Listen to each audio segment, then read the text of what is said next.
Wilson legacy.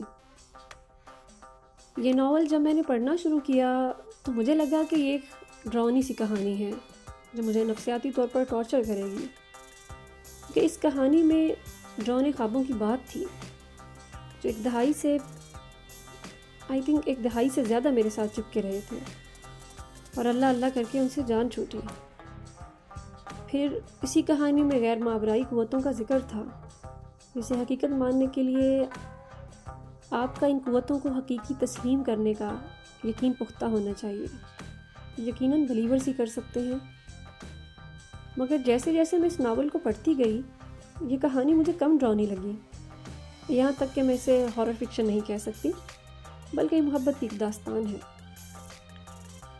چونکہ مجھے انگریزی ادب کی پیچیدہ کہانیاں پڑھنے کا تجربہ ہے اور کچھ میری اپنی طبیعت بھی شاعرانہ ہے کہ سیدھی سادی بات میرے دل پر اثر ہی نہیں کرتی. اور اس کہانی کا اسلوب انتہائی سادہ اور آسان فہم تھا، جو کہ فنی و ادبی لحاظ سے بلا شبہ ایک بہترین بات ہے. اس ناول کی کہانی بھی کوئی غیر معمولی اور انوکھی کہانی نہیں تھی. ہم نے اس سے ملتی جلتی کئی کہانیاں اپنی زندگیوں میں سن رکھی ہیں، مگر اس کہانی میں دو خاص باتیں ضرور موجود ہیں کہ یہ کہانی انتہائی فطری، خالص اور حقیقت پر مبنی تھی. عام سی کہانیوں میں عام سے واقعات اور جذبات جن کا ہم سامنا تو کرتے ہیں لیکن ان کو نام نہیں دے پاتے، ان کا ذکر کرنے کے لیے ہمارے پاس الفاظ اور حساسیت کی وہ گہرائی نہیں ہوتی.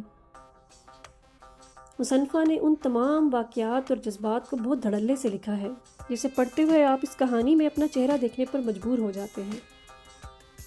اس ناول میں دو کہانیاں ایک ساتھ چل رہی تھیں. ایک تو 1950 کی کہانی تھی جو چک نمبر 377 کی شانتی اور خانیوال کے ولسن کے درمیان چل رہی تھی، اور دوسری کہانی تھی جو کہ موجودہ دور کی تھی، جو کہ فن لینڈ میں ایک پاکستانی اینڈریا اور ایک مصری رافیل کی کہانی تھی جو کہ فن لینڈ کی یونیورسٹی میں پڑھ رہے ہوتے ہیں.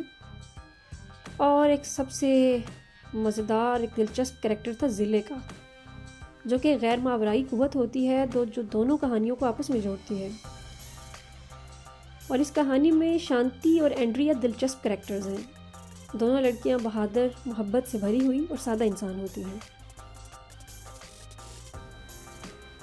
جہاں اس ناول میں شانتی کی کہانی ہمت، محبت، صبر اور وفا پر ختم ہوتی ہے، وہاں ایک اینڈریا جنم لیتی ہے جو ہر بہادر اور مضبوط لڑکی کی طرح بہت حساس اور مثبت ہوتی ہے، جو زندگی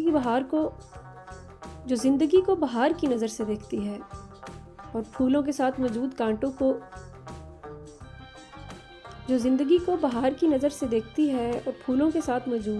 کی چبھن کو خاموشی سے اپنی روح میں اتار لیتی ہے، جو دنیا کے سامنے ایک مسکراتا ہوا چہرہ ہے.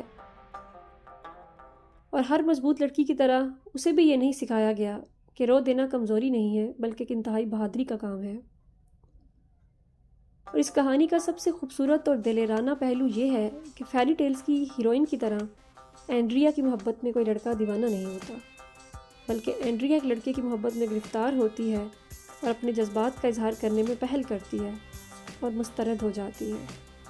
اس مسترد ہونے کے بعد، اس ریجیکشن کے بعد ہی کہانی دلچسپ محسوس ہوتی ہے، کیونکہ ریجیکشن کے بعد کے مرحلوں سے جس خوبصورتی سے اینڈریا گزرتی ہے وہ کسی بہادر جنگجو کے فتح کے قصوں سے کسی طور کم نہیں ہے.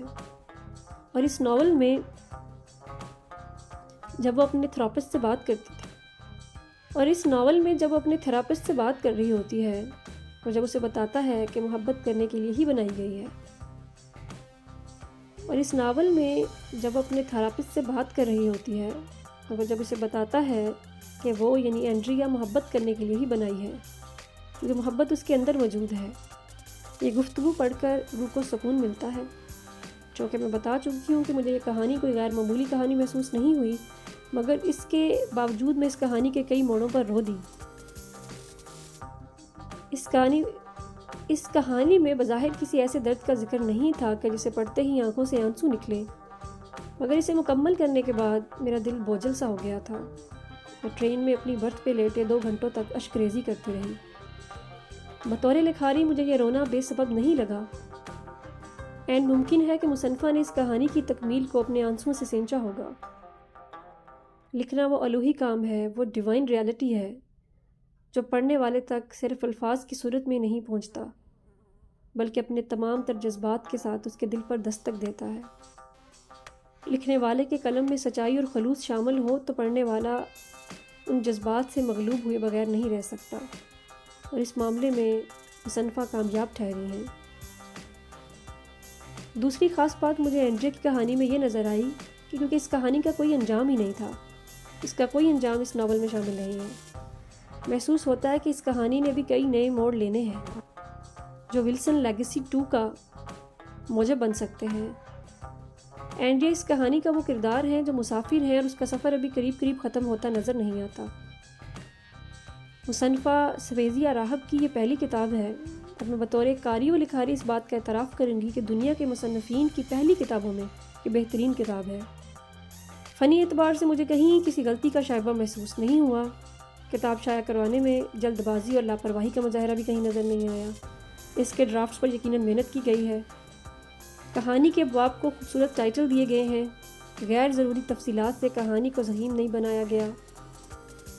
مصنفہ کی فیشن کی ٹرمنالوجی بھی قابل تعریف ہے، اس لیے میں یقین سے کہہ سکتی ہوں کہ سویزیا ایک بہترین لکھاری ہیں اور ایک دن کلاسیکل رائٹرز کی فہرست میں ضرور شامل ہوں گی، اور میں آپ کو یہ ریکمینڈ کروں گی کہ آپ یہ ناول ضرور پڑھیں، خاص طور پہ وہ لوگ جنہوں نے انگلش ادب کو ابھی پڑھنا شروع کیا ہے، جن کو انگریزی بہت مشکل لگتی ہے اور انگریزی کے ناولز پڑھنے میں ان کے سمجھ نہیں آتی زبان کی، تو اس ناول کو ضرور پڑھیں کیونکہ یہ بہت آسان اور سادہ زبان میں لکھا گیا ناول ہے۔